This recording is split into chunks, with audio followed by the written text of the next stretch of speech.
Hi everyone, एक और company discuss करेंगे जिसका नाम है ई मुद्रा लिमिटेड। और ई मुद्रा लिमिटेड पे मैंने पहले भी आप लोगों के साथ एक वीडियो शेयर किया था।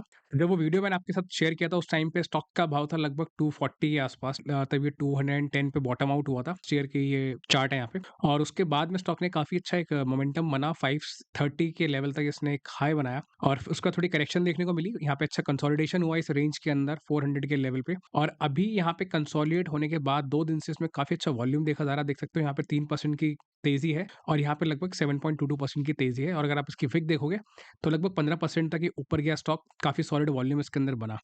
तो क्या खास है स्टॉक के अंदर? क्या ये स्टॉक आगे जाके और सॉलिड ग्रोथ दे सकता है? क्या यहाँ फ्रेश पोजीशन बनेगी या लोगों को बेच के निकलना चाहिए? वो सब चीजें डिस्कस करेंगे यहाँ पर। पूरा बिजनेस मॉडल मैं आपके साथ दोबारा शेयर करूंगा। जो भी की डेवलपमेंट्स हुए हैं वो सब डिस्कस करेंगे। तो वीडियो जो है वो सिर्फ एजुकेशन पर्पस के लिए है। कोई भी बाय सेल का रिकमेंडेशन नहीं है मेरी साइड से। बाय सेल करने के पहले आप अपना एनालिसिस एक बार जरूर करें, अपने फाइनेंशियल एडवाइस जरूर डिस्कस करें। पहले कंपनी का बिजनेस मॉडल समझ लेते हैं। तो ये कंपनी जो है बेसिकली एक प्रोडक्ट बेस्ड कंपनी है। सॉफ्टवेयर प्रोडक्ट बनाती है ये कंपनी और सॉफ्टवेयर प्रोडक्ट को बनाने के बाद में अपने क्लाइंट्स को आगे यूज करने के लिए मतलब लाइसेंस बेस पे या सब्सक्रिप्शन बेस पे उनको देती है। इनके 4 तरीके के कैटेगरी के प्रोडक्ट हैं। नंबर 1 जिसका नाम है एम साइंगर। तो ये जो एम साइंगर जो इनका प्रोडक्ट है वो बेसिकली ट्रांसफॉर्मेट करता है पेपरलेस को डिजिटल फॉर्म के अंदर। फॉर एग्जांपल आप बैंक में अगर अकाउंट खोलते हो या आप कहीं ऑनलाइन किसी फॉर्म को फिल करते हो तो उसके अंदर जब आप सिग्नेचर्स वगैरह करते हो, पूरा जो फॉर्म फिल करते हो, बैकएंड पे जितना भी काम होता है वो सब ई मुद्रा इसके जैसी कंपनीज करती हैं। इनका दूसरा जो प्रोडक्ट है वो है AMAS। इसके अंदर बेसिकली ये आइडेंटिटी मैनेज करते हैं, एक्सेस मैनेज करते हैं, एम्प्लॉयज़ की डेटा को ऑथेंटिकेट करते हैं, एम्प्लॉयज़ के सारे डेटा को मैनेज करते हैं। एम डिस्कवरी जो है वो बेसिकली सर्टिफिकेट्स वगैरह को मैनेज करता है, उसके इंफ्रा को पूरा मैनेज करता है, रिन्यूअल, ऑटोमेशन करना, वो सारी चीज़ों को देखना। ठीक है, तो ये इनके प्रोडक्ट हैं। प्लस मेन जो इस कंपनी का जो एक मोट है ना वो बेसिकली ये है कि ये कंपनी डिजिटलाइजेशन की तरफ है। जैसे डिजिटल इंडिया है, अगर आप बैंक अकाउंट खोल रहे हो या आप ऑनलाइन कहीं जाके फॉर्म भर रहे हो या आपको कोई डेटा मैनेज करना है ऑनलाइन, आपको साइन करे, जब आप आईटीआर फिल करते हो, आईटीआर फिल करने के समय पे जब आप ऑनलाइन उसको ऑथेंटिकेट करते हो, ऑथराइज करते हो, तो उस टाइम में जो भी बैकएंड पे प्रोसेस चलता है वो ई मुद्रा इसके जैसी कंपनी जो प्रोडक्ट बनाती हैं वो लोग सब बैकएंड पे काम करते हैं। ठीक है, तो काफी अच्छा बिजनेस मॉडल है, काफी ग्रोइंग बिजनेस मॉडल है। इंडस्ट्री काफी बूमिंग है क्योंकि कोविड के बाद से सभी कंपनीज अब डिजिटलाइज हो रही हैं, सारे प्रोसेसेस अब डिजिटल हो रहे हैं। कोई भी पेपर फॉर्म में रहना नहीं चाहता क्योंकि अब डेटा इज द की। ठीक है, data is the new oil. Data को मैनेज करना बहुत जरूरी है, डेटा को मेंटेन करना बहुत जरूरी है, डेटा पे एनालिटिक्स लगाना बहुत जरूरी है, कस्टमर बिहेवियर को समझना बहुत जरूरी है। तो उसके लिए हर तरीके के डेटा के अंदर डीप डाइव करने के लिए वो सब कुछ चीजें हमें ऑनलाइन चाहिए ताकि हम उस डेटा को मेंटेन कर पाए। कोई भी चीज अब पेपर फॉर्म में अगर है तो उसको आप मेंटेन नहीं कर सकते, उसको आप आगे ग्रो नहीं कर सकते, बहुत डिफिकल्ट होता है उसके अंदर। और काफी ग्लोबल सॉलिड बिजनेस है। इनकी जो इंडस्ट्री की ग्रोथ है वो मैनेजमेंट ने अपनी कॉन्फ्रेंस कॉल में बताया, मैं आपको आगे दिखाऊंगा। 30% की ग्रोथ इसमें लगाई जा रही है कि इंडस्ट्री 30% से ग्रो करेगी हर एक साल। तो काफी सॉलिड ग्रोथ है ये। बात करते हैं इनके फाइनेंशियल्स की। फाइनेंशियल्स पे अगर हम नजर डालेंगे तो मार्केट कैप जो है 3600 करोड़ की है। एक स्मॉल कैप कंपनी है, आपको जरूर इस पर ध्यान रखना है। स्मॉल कैप कंपनीज रिस्की होती है, तो अगर आप स्मॉल कैप कंपनीज में इन्वेस्ट नहीं करते हो तो प्लीज आप इस कंपनी को आगे इन्वेस्ट ना करें। क्योंकि छोटी कंपनीज के अंदर देखो प्रॉब्लम ये होती है कि ग्रोथ तो बहुत अच्छी रहती है इनके अंदर, लेकिन जब करेक्शन आता है तो वो भी बहुत सॉलिड आता है, तो रिस्क लेवल थोड़ा ज्यादा होता है। तो वो चीज आपको जरूर ध्यान रखनी है। स्टॉक पी 56 है। स्टॉक पी जो है थोड़ा ज्यादा लगेगा काफी लोगों को, लेकिन जो स्टॉक का पी है मार्केट डिफाइन करता है कंपनी के ग्रोथ के साथ प्लस उसके मार्जिन्स के साथ। तो अगर आप इसकी ग्रोथ देखोगे यहाँ पर, ठीक है, क्वार्टरली ग्रोथ काफी सॉलिड आ रही है। ठीक है, पिछले 4-5 क्वार्टर से 69%, 53%, 65%, तो 50% से ऊपर की ग्रोथ है। मार्जिन्स 30% के आसपास है, healthy margins, healthy growth.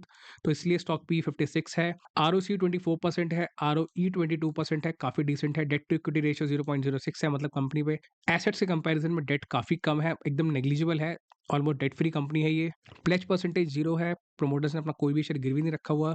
Positive चीज़ है। बात करते हैं इनके क्वार्टर्स की। जैसे हमने देखा ग्रोथ काफ़ी हेल्दी आ रही है क्वार्टरली बेसिस पे, मार्जिन्स काफ़ी हेल्दी हैं कंपनी के, प्रॉफिट्स अच्छे से ग्रो कर रहे हैं, ईपीएस ऑलमोस्ट एवरी क्वार्टर इनका ग्रो करता जा रहा है। यही चीज़ अगर आप बैलेंस शीट में नजर डालोगे तो बैलेंस शीट हेल्दी है। 380 करोड़ की इनके पास रिजर्व्स है सितंबर में। बोरिंग्स 26 करोड़ की है, जिसके अंदर 17 करोड़ की इनके पास शॉर्ट टर्म बोरिंग्स है और 8 करोड़ की लीज लाइबिलिटी है। लीज लाइबिलिटी मतलब ऑफिस वगैरह की लाइबिलिटी इनके ऊपर होगी, जो लीज पे उन्होंने ऑफिस लिया होगा, प्लस शॉर्ट टर्म बोरिंग मतलब वर्किंग कैपिटल रिक्वायरमेंट्स के यहाँ पे खर्चे होंगे। कैश एंड वर्किंग कैपिटल में 16 करोड़ है। कंपनी कुछ ना कुछ पैसा अपने एक्सपेंशन के ऊपर खर्च कर रही होगी, अपने प्रोडक्ट को डेवलप करने में खर्च कर रही होगी, उसके पैसे हैं ये। बैलेंस शीट हेल्दी है कंपनी की। इन्वेस्टर्स पोर्टफोलियो पर नजर डालें तो 57.7% स्टेक जो है प्रमोटर्स के पास है। यहाँ पे आपको लगेगा कि प्रमोटर अपना स्टेक सेल कर रहा है, तो देखो जो मेन प्रमोटर है, जो इनके कंपनी का जो मेन मैनेजमेंट का पार्ट है वो ये है। 34% का स्टेक इनका स्टैग्नेंट है। ठीक है, बाकी फिर ये लोग हैं, ये थोड़ा सा स्टेक इन्होंने अरविंद श्रीनिवासन ने बेचा है, तो ये कि फैमिली के लोग लगते हैं। बट नेट नेट कुछ प्रमोटर्स अपना स्टेक इसीलिए भी सेल करते हैं क्योंकि देखो उनको पैसे की जरूरत होती है, उनको पैसे को कहीं और डाइवर्ट करना होता है या पैसे से कोई एसेट्स अपने पर्सनल बाय करने होते हैं, तो वैसे करके लोग अपने स्टेक्स को सेल कर देते हैं, बट हमें इतना सोचने की जरूरत नहीं, क्योंकि 57% स्टेक काफी हेल्दी है प्रमोटर का अभी भी। एफआईआई 4% पे है, डीआईआई 8.47% पे है, पब्लिक के पास 29% का स्टेक है, जिसमें 3 ये एचएनआई कैटेगरी है। तो नेट नेट 15% स्टेक जो है पब्लिक के पास है, और 85% स्टेक जो है स्ट्रॉन्ग हैंड्स, जिसको प्रमोटर एफआईआई, डीआईआई और एचएनआई कैटेगरी को बोलते हैं। इन्वेस्टर्स पोर्टफोलियो काफी हेल्दी है कंपनी का।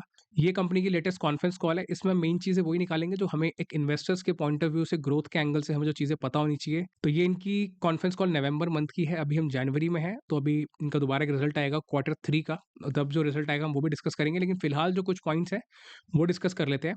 कंपनी ने Q2 में बताया था कि उन्होंने कुछ सक्सेसफुल डील करी थी एक्विजिशंस की, ठीक है, जो कि डेवलपिंग और इमर्जिंग मार्केट्स में करी थी, वहां से इनको एक अच्छा बिजनेस मिल रहा है। सक्सेसफुल है वो इनके एक्विजिशंस। एक्विजिशन तभी सक्सेसफुल होता है जब बेसिकली जो एक्विजिशन हम करते हैं उसमें हमें रेवेन्यू अच्छा आए और वो हमारे लिए बेनिफिशियल हो। प्लस कंपनी अपने आप को आगे स्ट्रेंथ करने के लिए, अपने बिजनेस को आगे ग्रो करने के लिए, उन्होंने यूनाइटेड स्टेट्स, मिडिल ईस्ट के अंदर कुछ डेवलपमेंट टीम्स को हायर किया है, नए एम्प्लॉइज़ को हायर किया है। वो एम्प्लॉइज़ इनको बेनिफिट करेंगे, इनको हेल्प करेंगे न्यू क्लाइंट्स को लाने में, अपने इनके बिज़नेस को अक्रॉस द ग्लोब एक्सपैंड करने में। तो कंपनी का फ़ोकस जो है ग्लोबल जाने का है। ग्लोबल ऑलरेडी ये लोग हैं, इनके पास में कुछ क्लाइंट्स हैं भी यूएस वगैरह में, प्लस वहाँ पे और यूरोपियन कंट्रीज़ वगैरह में, और उसको एक्सपैंड करने का है। इनके जो प्रोडक्ट्स थे ई मुद्रा के, मतलब ई गवर्नमेंट, ई साइंस, ई स्टैंपिंग, ठीक है, इनके यूज़ केसेस काफ़ी सॉलिड थे बैंकिंग और फाइनेंशियल इंडस्ट्री के अंदर, लेकिन अब वो यूज़ केसेस जो इनको अब नए क्लाइंट्स मिल रहे हैं, वो मिल रहे हैं हेल्थ केयर, मैन्युफैक्चरिंग, ऑटोमोटिव और अदर इंडस्ट्रीज़ में। तो ये एक पॉजिटिव चीज़ है। जो प्रोडक्ट इनका इस सेक्टर में अच्छा कर रहा था, वही प्रोडक्ट अब बाकी सेक्टर्स में भी इनको एक न्यू क्लाइंट्स ला करके दे रहा है, मतलब एक्सपेंशन अच्छा हो रहा है वहाँ पर। एक और इनका प्रोडक्ट हैगा सर्टिफिकेट लाइफ साइकिल मैनेजमेंट का, उसमें काफ़ी अच्छी ट्रैक्शन आ रही है, काफ़ी अच्छी ग्रोथ आ रही है, कहाँ पे, बैंकिंग और स्टॉक एक्सचेंज सेक्टर के अंदर। बाकी इन्होंने सब रिसर्च एंड डेवलपमेंट के बारे में बताया हुआ है, किस तरीके से इनके बाकी प्रोडक्ट्स काम करते हैं, क्या-क्या रिसर्च ये लोग उसके अंदर कर रहे हैं, क्या-क्या अपग्रेड्स कर रहे हैं, क्योंकि एक बार प्रोडक्ट जब बन जाता है उसको आगे अपग्रेड करते रहना होता है मार्केट की डिमांड के हिसाब से। तो अपग्रेडेशंस आते रहते हैं, नई-नई टेक्नोलॉजी आती रहती है, नई-नई चीज़ें ये लोग ऐड ऑन्स करते रहते हैं। तो वो सारी चीज़ें उन्होंने यहाँ पे बता रखा है, किस तरीके से डिफरेंट डिफरेंट प्लेटफ़ॉर्म के साथ ये लोग उसको इंटीग्रेट करते हैं, क्या-क्या बेनिफिट्स इनके प्रोडक्ट की वजह से आ रहे हैं, और वो बेनिफिट्स आगे क्लाइंट तक पहुँच पा रहे हैं। और जैसे हमने ऊपर डिस्कस किया कि कंपनी ने यूएस से, कतर, सऊदी अरेबिया, केन्या के अंदर बिज़नेस डेवलपमेंट एम्प्लॉइज़ को हायर किया है, और ऑफ कोर्स उसके जो रिजल्ट्स हैं हमें आने वाले next quarters plus next 2 to 3 years के अंदर काफ़ी अच्छे देखने को मिलेंगे। वो इसीलिए क्योंकि जब आप बिज़नेस डेवलपमेंट टीम को हायर करते हो, तो वो लोग डिफरेंट डिफरेंट ऑर्गेनाइजेशंस के पास जाते हैं, प्रोडक्ट को आगे उनको दिखाते हैं कि देखो ये है, ये बेनिफिट्स आपको मिल सकते हैं। फिर वहाँ पे प्रूफ ऑफ कॉन्सेप्ट होता है, मतलब टेस्टिंग होती है प्रोडक्ट की, टेस्टिंग के बाद में फिर वो कहीं प्रोडक्ट यूज़ में आता है, उसके बाद उसकी बिलिंग होती है। तो ऑलमोस्ट ये साइकिल काफ़ी लंबा होता है, 6 से 9 महीने का ही पूरा साइकिल होता है, डिपेंड करता है क्लाइंट कितना बड़ा है, कितनी छोटी ऑर्गेनाइजेशन है, बड़ी ऑर्गेनाइजेशन है, उसके हिसाब से। तो नेट-नेट जो रेवेन्यू के अंदर जो बेनिफिट आता है, उसके अंदर 2-3 क्वार्टर, 4 क्वार्टर निकल जाते हैं। उस हिसाब से जो लोग स्टॉक के अंदर बने हुए हैं, ऑफ कोर्स उनको लॉन्ग टर्म व्यू इस पॉइंट ऑफ व्यू से देखना चाहिए। और एक और इम्पोर्टेंट पॉइंट, जो इंडस्ट्री की ग्रोथ यहाँ पे प्रोजेक्ट करी जा रही है, वो बेसिकली 30% से ग्रोथ को प्रोजेक्शन लगाया जा रहा है कि ये पूरी इंडस्ट्री जो है डिजिटलाइजेशन की, ई सिग्नेचर्स की, ई सर्टिफिकेट्स की, वो 30% से ग्रो करेगी। अगर इंडस्ट्री 30% से ग्रो करेगी, तो आप आइडिया लगा सकते हो कि जो एक पर्टिकुलर कंपनी है, उसमें जो स्मॉल कैप कंपनी है, वो कितना बड़ा एक मार्जिन, उसमें कितना बड़ा मार्केट शेयर वहाँ पे ले सकती है, ठीक है। ऑफ कोर्स वो नंबर में आपको कोई भी बता नहीं पाएगा कितना होगा। मेरे को लगता है 30% अगर इंडस्ट्री ग्रो करी और 30% से अगर ये कंपनी भी ग्रो करेगी, तो 30% की ग्रोथ काफ़ी सॉलिड ग्रोथ है किसी भी कंपनी के लिए, किसी भी स्टॉक के एंगल से। बट गारंटी किसी चीज़ की नहीं है स्टॉक मार्केट के अंदर, ज़रूरी नहीं है कि इंडस्ट्री 30% से ग्रो करे। हो सकता है कंपनी स्टैग्नेंट हो जाए, ज़्यादा ग्रोथ ना कर पाए। तो वो सारी चीज़ें आपको देखनी है, एकदम फैसिनेट नहीं होना है किसी चीज़ को समझने के बाद, बट स्टिल नंबर्स जो है हमें उसके साथ तो जाना ही होगा। बाकी अफ्रीका के अंदर को कुछ इनको लार्ज ऑर्डर्स मिले हैं, उन्होंने बताया है यहाँ पे, इनको 2-3 नए ऑर्डर्स मिले हैं वहाँ पे। बाकी मिडल ईस्ट के जो बैंक्स हैं, वहाँ पे भी इनको अच्छा बिज़नेस वहाँ पे मिल रहा है। एबिटा मार्जिन कंपनी ने बताया कि मेंटेन करेंगे 30% के आसपास, प्लस जो ग्रोथ है वो भी लगभग 30% के आसपास की ही है। तो नेट-नेट देखो यही पूरी कॉन्फ्रेंस कॉल के जो मेन पॉइंट्स हैंगे, ठीक है, कंपनी ने जो भी हमें बताए हैंगे, जिसके अंदर मेन चीज़ जो हमें इसमें लेके जानी है वो ये है कि कंपनी जो है अपने ग्लोबल एक्सपेंशन की तरफ फोकस कर रही है। वहाँ पे जो उनकी टीम्स हैं वो उनके न्यू क्लाइंट्स की तरफ फोकस कर रहे हैं, प्लस सेक्टर काफ़ी ग्रोइंग है, नए प्रोडक्ट्स इनके काफ़ी अच्छा परफॉर्म कर रहे हैं, इनको नए-नए डील्स मिल रही हैं, इनकी बिज़नेस पाइपलाइन काफ़ी स्ट्रॉन्ग है, ग्रोइंग कंपनी है, रिसर्च एंड डेवलपमेंट में काफ़ी पैसा खर्च करते हैं, तो उस एंगल से इनके प्रोडक्ट्स भी काफ़ी सॉलिड परफॉर्मेंस दे रहे हैं। तो ये इनकी कॉन्फ्रेंस कॉल है। बात करते हैं इनके टेक्निकल्स की। तो टेक्निकल्स के एंगल से देखो, अगर आप लोग देखोगे तो स्टॉक जो है अभी कहीं न कहीं देखो इस अच्छे लेवल पे ट्रेड कर रहा है, ठीक है? यहाँ पे कहीं इसने हाई बनाया 540 की अच्छी करेक्शन आई। तो मेरी तरफ से कोई भी एनकरेजमेंट नहीं है आपको स्टॉक को बाय करने के लिए, ठीक है? आपको खरीदना है, नहीं खरीदना है, आप अपना डिसीजन खुद लें। बट अगर आप मेरे से पूछेंगे लेवल्स, तो मेरे हिसाब से लेवल काफ़ी अच्छा है। 420 का लेवल जो था वो अब हाथ से जा चुका है। हो सकता है दोबारा स्टॉक नीचे आ जाए, आपको लेवल दोबारा मिल जाए। ये काफ़ी अच्छा लेवल है यहाँ पे बाय करने का। क्यों? क्योंकि काफ़ी सॉलिड सपोर्ट है यहाँ पे।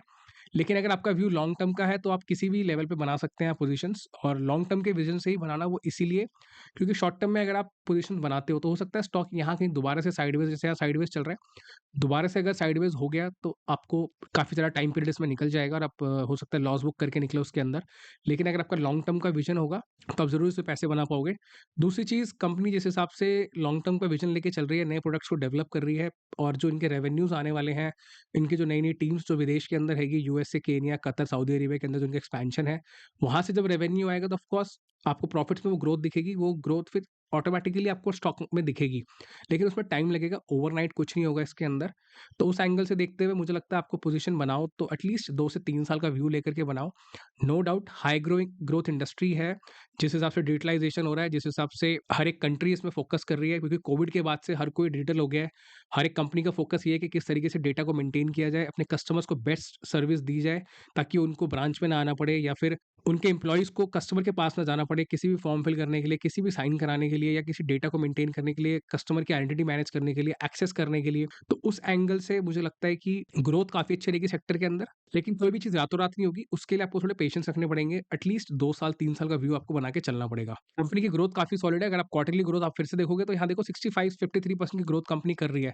तो ऐसी ही ग्रोथ अगर चलती रही, मैं कहता हूँ 40%, 30% से भी अगर कंपनी ग्रो करेगी तो स्टॉक नो डाउट अच्छा चलेगा। बट स्टिल वो सब लॉन्ग टर्म की चीज़ें हैं, क्योंकि देखो स्टॉक 6-6 महीने यहाँ पे अगर साइडवेज जा रहा है, तो ऑफ कोर्स आगे भी जा सकता है। हो सकता है स्टॉक काफ़ी अच्छी रिटर्न दे यहाँ पे फिर साइडवेज हो जाए। उस चीज़ को देखते हुए आपको इसमें लॉन्ग टर्म का विज़न बनाना चाहिए। नेट-नेट देखो यही पूरा एनालिसिस टेक्निकल्स के एंगल से ये अच्छा सपोर्ट है यहाँ पर, और अगर आप पोजीशंस यहाँ आपने बनाई है तो आपको टेंशन लेने की ज़रूरत नहीं है, आपका भाव ज़रूर आएगा। जिसने नीचे कहीं पोजीशन बना रखी है इस भाव पे, मुझे नहीं लगता आप लोगों को बेचना चाहिए। आपको यहाँ पे लॉन्ग टर्म के अंदर स्टॉक के अंदर बने रहना चाहिए। हाई ग्रोथ कंपनी है, लॉन्ग टर्म में उम्मीद है स्टॉक डिसेंट परफॉर्म करेगा। तो नेट-नेट देखो यही पूरा एनालिसिस कंपनी के बारे में। आपको कोई भी क्वेश्चन हो स्टॉक से रिलेटेड आप ज़रूर कमेंट करें, मैं आपको ज़रूर उसके ऊपर आंसर करूँगा। आपका खुद का क्या व्यू है इस इंडस्ट्री के रिगार्डिंग, इस कंपनी के रिगार्डिंग, आप वो भी ज़रूर कमेंट करें, हम उस पे ज़रूर डिस्कशन करेंगे। बाकी अगर आप मेरे चैनल के ऊपर नए हो तो आपको और भी कंपनीज़ मिलेंगी जिसमें आप काफ़ी कुछ सीख सकते हो। जैसे कि मैंने वीडियो बनाया था ज़ोमैटो के ऊपर। ज़ोमैटो एक टर्न अराउंड कंपनी है, किस तरीके से पूरा बिज़नेस टर्न अराउंड हो रहा है, किस तरीके से कंपनी लॉन्ग टर्म के अंदर अच्छा परफॉर्म करेगी, वो सारी चीज़ें मैंने इसमें समझा रखी हैं आपको। ऐसी एक और कंपनी है रेडगेन, आप इसके बारे में भी जान सकते हो। ये कंपनी ट्रैवल इंडस्ट्री की है, और सभी वीडियोज़ आप यहाँ पे देख सकते हो। ये सब भी मैंने डिटेल में कवर करी है, बिज़नेस मॉडल के साथ कवर करी हुई है, कॉन्फ्रेंस कॉल के साथ कवर करी हुई है। तो आपको सीखने को काफ़ी कुछ मिलेगा। तो आप पूरी ये लिस्ट एक्सप्लोर कर सकते हो। तो इस वीडियो के लिए इतना ही, मिलते हैं अगली वीडियो में। Thank you so much.